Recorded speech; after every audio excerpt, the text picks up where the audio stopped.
turminha, vamos iniciar aqui nosso estudo de geometria, né? Dessa vez a gente vai estar vendo aqui na nossa etapa de geometria ângulos, né? Então vamos lá.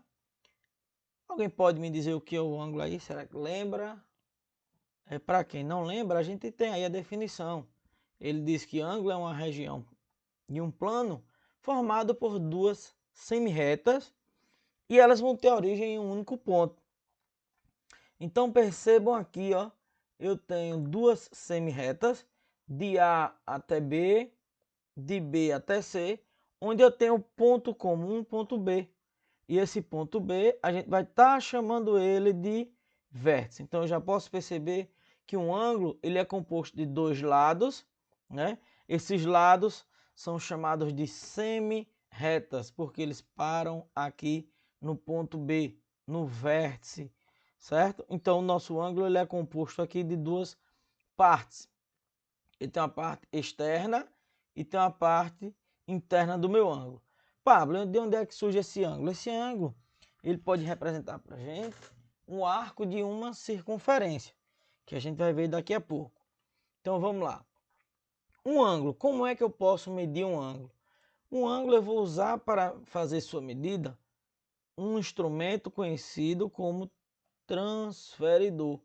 No nosso caso, essa imagem que está aqui na tela, né, que é um transferidor, a gente pode ver que ele é uma volta completa de uma circunferência, então ele tem 360 graus.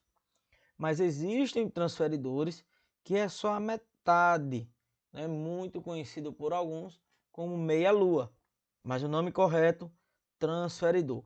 E esse transferidor vai ser um transferidor de 180 graus. Então, o ângulo ele é medido em graus, ele é dividido em 360 partes, né? É uma circunferência que eu corto ali em 360 pedacinhos, né? Cortei minha circunferência em 360 pedacinhos. Se eu corto minha circunferência ao meio, eu tenho 180 para um lado, 180 para o outro. Mas vamos ver como é que funciona o nosso transferidor. Vamos aplicar ele aqui para a gente ver como é que funciona. Ó, nosso transferidor aqui, eu tenho minha circunferência, onde na nossa circunferência nós colocamos aqui dois pontos, né? Eu tenho aqui, ó, ponto, vou chamar de ponto A, aqui em cima será o nosso ponto B e P é o nosso vértice. Colocando o nosso transferidor, perceba que o nosso ponto que eu chamei de ponto A está em 0 grau, ó, 0 grau. E quando a gente começa a subir, eu tenho que o ponto B para onde? Próximo a 50, 48, 49. Vamos aproximar aí para 50. Então, cada ponto que eu for riscando no meu transferidor, vou ter um ângulo diferente. Ó, no vértice P, cadê? Se a gente pega aqui no vértice P e coloca outro ponto, ó, subindo agora. Vejam, então eu tenho agora um ângulo de 90 graus. Não é isso? Pega aqui o nosso ponto P, que é o vértice, desenho outro ângulo aqui, ó. Opa, quase 130 graus. E aí por diante, até que a gente chegue no nosso ângulo de 180 graus. Então, como a gente já viu que pode usar o transferidor, deve-se usar o transferidor para dar a medida de um ângulo em graus, esses ângulos que eu determino o valor com o transferidor, eu posso classificar, eu posso dar nome a eles, certo? Então, quanto à medida do ângulo em graus, nós podemos classificar como sendo um ângulo nulo. No caso, ângulo nulo será o nosso ângulo que vai estar ali no ponto zero, né? Ele não saiu do medidor do nosso transferidor. Aí nós temos um ângulo conhecido como ângulo agudo, que ele precisa ser maior que zero e menor que 190. Então ele é maior que zero e menor que 90. 90, 190 não, 90. Então, como ficaria o nosso desenho? O nosso primeiro ângulo, que foi de 50 graus, né, 48, aproximando ali para 50, ele é um ângulo agudo. Por que um ângulo agudo? Porque ele está antes de 90. Ele é um ângulo maior que zero e ele é menor que 90. Nosso ângulo de 45 aqui é um ângulo agudo. Se a gente traça o segmento que forma o ângulo de 90, ele está abaixo de 90. Então, o ângulo de 1 grau a 89, ele será considerado um ângulo agudo. Pablo, e se esse ângulo passar de 90? Eu tenho um ângulo agora de 91 graus.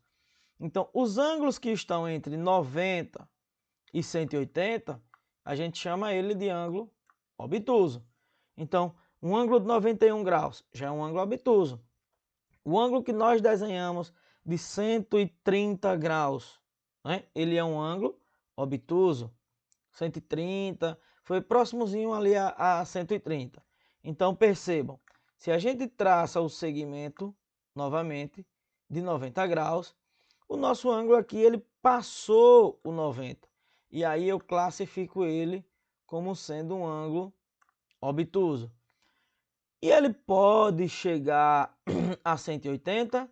Não, ele disse aqui, ó, entre 90 e 180. Então, 91, 179 são ângulos considerados obtusos.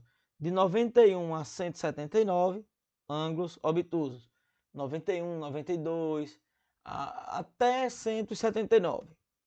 Se o nosso ângulo tem exatamente a medida de 90 graus, aí a gente chama esse ângulo de reto. Veja, então é o ângulo reto quem vai orientar a gente. Ó, você é menor que 90, então você é agudo. Você é maior que 90, então você é obtuso. Você é igual a 90, exatamente 90, você será um ângulo reto. E aí a gente tem o desenho do nosso ângulo reto. Perceba que ele forma aqui, né, uma letrinha do alfabeto, forma o nosso um Lzinho aí, ou seja, a metade de 180 graus. Já que se a gente juntar dois pedaços, né, do nosso transferidor, cortando ali em 90, eu tenho a metade de 180, eu tenho dois pontos de 90 graus. Beleza. Mas se o meu ângulo saiu de 179 e chegou a 180 graus, viu? Exatamente 90, ele é um ângulo reto. Quando ele for 180, exatamente 180, nós vamos classificar ele como um ângulo raso, certo? Olha o desenho do nosso ângulo. Então, veja, ele desenha uma semicircunferência. Ele tem a metade de uma circunferência. 180 graus, nosso ângulo será raso. Já um ângulo completo, né? 360 graus. Então, eu tenho 180, vou dar a volta completa, vou sair do ponto A, que a gente chamou, volto aqui para o ponto A. Eu tenho um ângulo de 360 graus, que foi a volta completa, e esse ângulo é denominado completo, ok? Ou em alguns casos, alguns professores, alguns livros que a gente for estudar, eles vão estar chamando esses ângulos de ângulos de uma volta, como o raso também pode ser chamado de ângulo de meia volta. Beleza? Tranquilo? Então, galera, a gente encerra por aqui e até a nossa próxima aula, né? Aula 2, onde a gente vai falar de congruência e ângulos consecutivos. Até mais.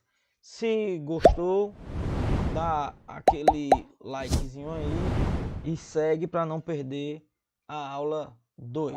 Até mais. Fui.